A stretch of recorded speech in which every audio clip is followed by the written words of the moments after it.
Hi friends, இன்றைக்கி வந்து பார்த்தீங்கன்னா நெஞ்சு சளி, ஜலதோஷம், நுரையீரலில் உள்ள சளி, அதுவும் இல்லாமல் சளி கட்டுன்னு சொல்லுவாங்க, இரும்பல் சொல்லுவாங்க, ஆஸ்துமாவால் நிறைய பேர் அவஸ்தைப்பட்டுட்டு வருவாங்க. அவங்களுக்குலாம் ஒரு சூப்பரான வீட்டில் இருக்க ரெமெடி ஒன்று சொல்ல போகிறேன்.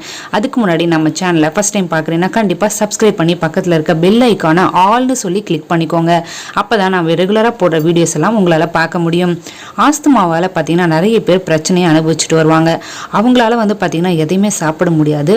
முக்கியமாக பார்த்தீங்கன்னா அதிகமாக நெஞ்சு சளி இருக்கும், ஜலதோஷம் இருக்கவங்க, நுரையீரலில் சளி இருக்கவங்க, சளி கட்டுன்னு சொல்லுவாங்க, அந்த மாதிரி இருக்கவங்க எல்லாருமே வந்து பார்த்தீங்கன்னா ரொம்ப அவஸ்தைப்படுவாங்க. ஸோ இவங்க எல்லாருக்குமே வந்து பார்த்தீங்கன்னா சீக்கிரமாக இருமல் சரியாகணும், நெஞ்சு சளி சரியாகணும்னா இந்த ஒரே ஒரு ரெமெடியை மட்டும் நீங்கள் செஞ்சால் போதுங்க. நீங்கள் ரெகுலராக செஞ்சீங்கன்னா ரொம்பவே நல்லது. உங்கள் நுரையீரலில் இருக்க சளி ஃபுல்லாகவே கரைஞ்சி வெளியே வந்துடுங்க. அது மட்டும் இல்லாமல் இருமல், அந்த மாதிரி சளி கட்டு, அந்த மாதிரி பிரச்சனையும் நீங்கிடும். வீட்டில் இருக்க ரெண்டே பொருள், ஒன்று வந்து பார்த்தீங்கன்னா ஒரே ஒரு மிளகு, ஒரே ஒரு கல்லுப்பு. இந்த கல்லுப்புலையும் மிளகுலையும் அவ்வளோ அற்புதமான நன்மைகள்லாம் இருக்குங்க. அதாவது 10 மிளகு இருந்தால் பகைவன் வீட்டில் கூட சாப்பிடலாமா, அந்த அளவுக்கு மகத்துவமான ஒரு பொருள் வந்து மிளகுங்க. இந்த மிளகு வந்து பார்த்தீங்கன்னா காலையில் நீங்கள் சாப்பிட்ட பிறகு சாப்பிட்லாம், அதுக்கு முன்னாடியும் சாப்பிட்லாம். ஆனால் சாப்பிட்றதுக்கு முன்னாடி சாப்பிட்டீங்கன்னா ரொம்பவே நல்லது. ஒரே ஒரு மிளகு, ஒரே ஒரு கல்லுப்பு தான் இதுக்கு உபயோகிக்கணும். இரண்டையும் வந்து பார்த்தீங்கன்னா வாயில் வச்சு ஊற வச்சு நீங்கள் கடிச்சு மென்று சாப்பிடலாம்.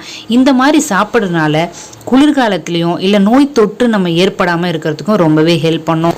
இந்த காலத்தில் இப்போ வந்து பார்த்தீங்கன்னா கடுமையான நோய் தொற்றுனால நிறைய பேர் பாதிப்படைகிறாங்க. அவங்கெல்லாம் நீங்கள் உங்களை பாதுகாக்கணும்னா கண்டிப்பாக ஒரே ஒரு மிளகியும் ஒரு கல்லுப்பியும் நீங்கள் வாயில் அடக்கி அந்த சாரை நீங்கள் முழுங்கி வர்றதுனால அந்த தொண்டையில் உள்ள நோய் கிருமிகள் எல்லாமே இறந்து உங்கள் வயிற்றுக்குள்ளே போகிறதுக்கு நிறைய வாய்ப்பு இருக்குது. ஸோ இதை நீங்கள் டெய்லி நீங்கள் யூஸ் பண்ணுறதுனால எந்த ஒரு கிருமி தொற்றிலிருந்தும் நீங்கள் பாதுகாக்கலாம். உங்களுக்கு சளி, இரும்பல், ஜலதோஷம், நுரையீரலில் உள்ள சளிகள் கூட கரைஞ்சி உள்ளே போயிடும்.